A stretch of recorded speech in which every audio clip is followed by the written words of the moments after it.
नमस्कार दोस्तों। अनुभव की सीढ़ी के इस चैनल के माध्यम से पुस्तक चर्चा के कार्यक्रम में आज हम बात करेंगे एक संस्मरण संग्रह की, जिसका नाम है संग साथ। यह कृति श्री अशोक अग्रवाल जी द्वारा लिखित है और संभावना प्रकाशन हापुड़ से वर्ष 2023 में प्रकाशित हुई है। इसका मूल्य मात्र 300 रुपये है।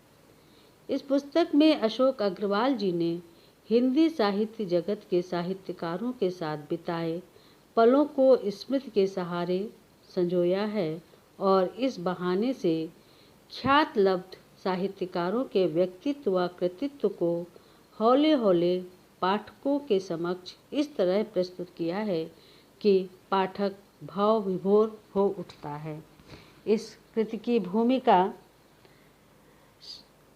श्री विष्णु नागर जी ने लिखी है और मैं उस भूमिका का विष्णु नागर जी ने शीर्षक दिया है गद्य में कविता।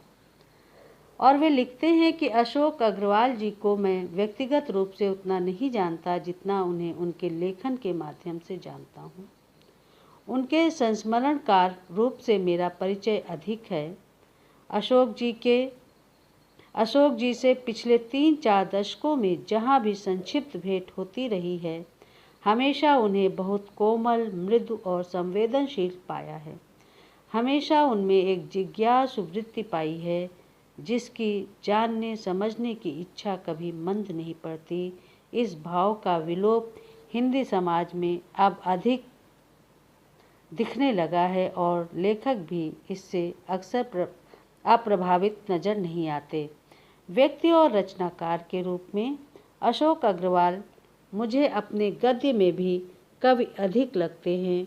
मेरे मन पर पड़ी इस छाप को यहाँ संकलित संस्मरण में पुष्ट करते जान पड़ते हैं।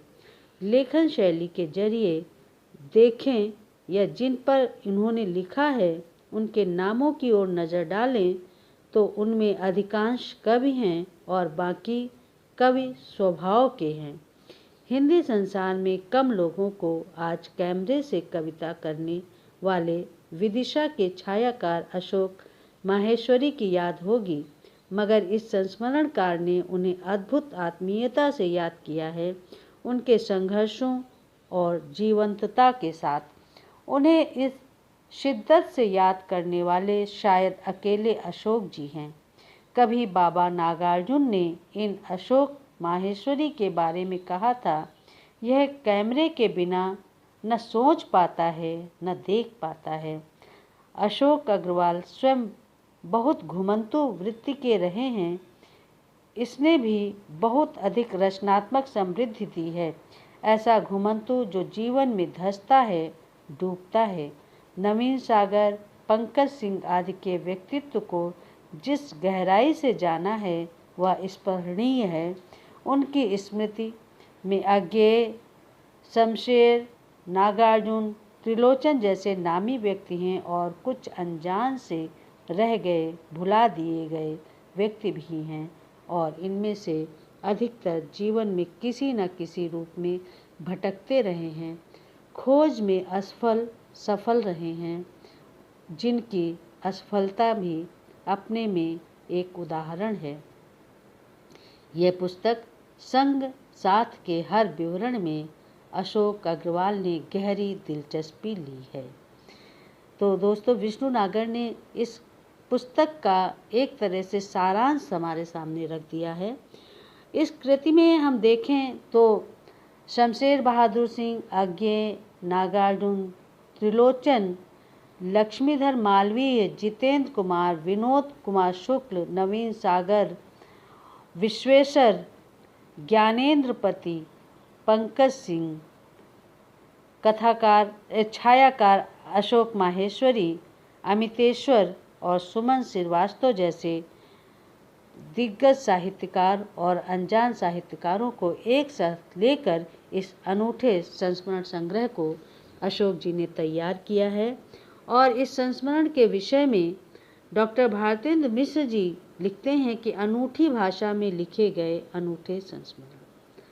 वे लिखते हैं, एक छोटी सी समीक्षा उन्होंने मुझे दी है वे लिखते हैं कि संग साथ कथाकार अशोक अग्रवाल जी के संस्मरणों की नई किताब है। यह अभी पिछले दिनों प्रकाशित हुई है। जैसा कि पुस्तक के शीर्षक से ही स्पष्ट होता है कि लेखक के जीवन में आए अनेक साहित्यिक व्यक्तित्वों से हुई मुलाकातों का इसमें संग्रह किया गया है। इस पुस्तक को पढ़कर अशोक जी की लेखकीय ईमानदारी का सहज ही अनुमान लगाया जा सकता है। लेखक ने मुलाकातों के अविस्मरणीय पलों को केवल साक्षी भाव से देखकर या अनुभव करके लिखा है।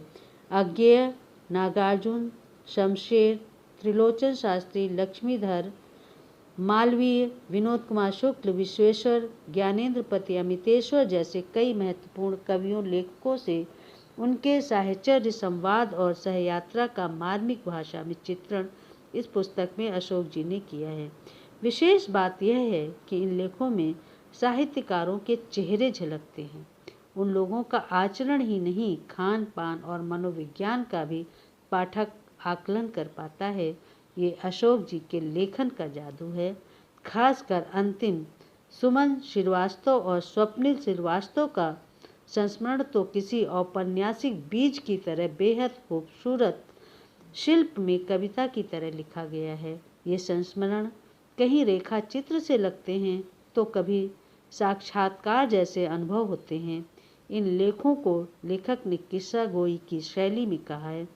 प्रामाणिकता के लिए संदर्भित पत्र व्यवहार और तिथियों का भी उल्लेख किया है। पठनीयता का गुण तो इन लेखों में जबरदस्त है। जब तक लेख का समापन न हो जाए तब तक किताब से नज़र नहीं हटती। शोध संदर्भ की दृष्टि से भी यह पुस्तक महत्वपूर्ण है। ईश्वर से प्रार्थना है कि अशोक जी शीघ्र स्वस्थ होकर पुनः रचनाशील हो जाएं। तो धन्यवाद भारतेंद्र जी आपका कि आपने एक सुंदर और सारगर्भित समीक्षा हमें पाठ हेतु भेजी, और मुझे आशा है कि हमारा जो परिचर्चा और पुस्तक के विषय में जो हमने एक संक्षिप्त परिचय प्राप्त किया है वो हमारे श्रोताओं और दर्शकों को पसंद आई होगी। हम आपसे मिलते रहेंगे अगले सप्ताह एक नई पुस्तक की चर्चा के साथ। तब तक के लिए नमस्कार।